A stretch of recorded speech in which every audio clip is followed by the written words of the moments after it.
અમરેલીમાં પાટીદાર દીકરીના સરઘસ કાઢવા મામલે હવે ગુજરાત કોંગ્રેસ પ્રમુખ શક્તિસિંહ ગોહિલે પણ પ્રહાર કર્યા છે। પાટીદાર દીકરીના સરઘસ મુદ્દે કોંગ્રેસ પ્રમુખે પ્રહાર કર્યા છે। તેમણે કહ્યું ભાજપના બે જૂથના કારણે દીકરીનો ભોગ લેવામાં આવ્યો છે। સામાન્ય ગુનામાં રિકન્સ્ટ્રક્શન હોય જ નહીં તેવું પણ શક્તિસિંહે કહ્યું હતું।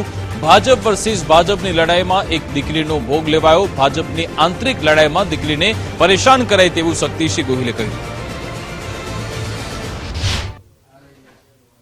रिकन्स्ट्रक्शन रूम में बेसीने टाइप थता होय एनु रिकन्स्ट्रक्शन शुं करवानुं होय? अरे मैं हाईकोर्ट में प्रेक्टिस करी छे, मैं एलएलएम करूं छुं। आवा सामान्य गुना में रिकन्स्ट्रक्शन होय ज नहीं अने टाइप करवी ए गुनो ज नथी।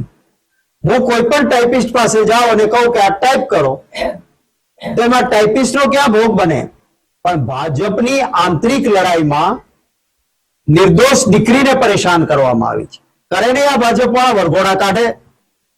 मोटा मोटा गुना करनारा लोको नीटनी परीक्षानो पेपर फोड़नार ए भारतीय जनता पार्टीना नेताओनो मळतियो माणस जेने इलेक्टोरल बॉन्ड थी पैसा आप्या हता ए पकड़ायो। काढ्यो एनो वरघोड़ो, भांग्या एना टांटिया, गयुं बुलडोजर एना घरे। साबरकांठामां अनेक लोकोना पैसा हड़प कर्यानो आक्षेप छे। भाजपवाळाए एनो फायदो लीधो छे એટલે કરોડો ખવાના એનો વરઘોડો નહીં।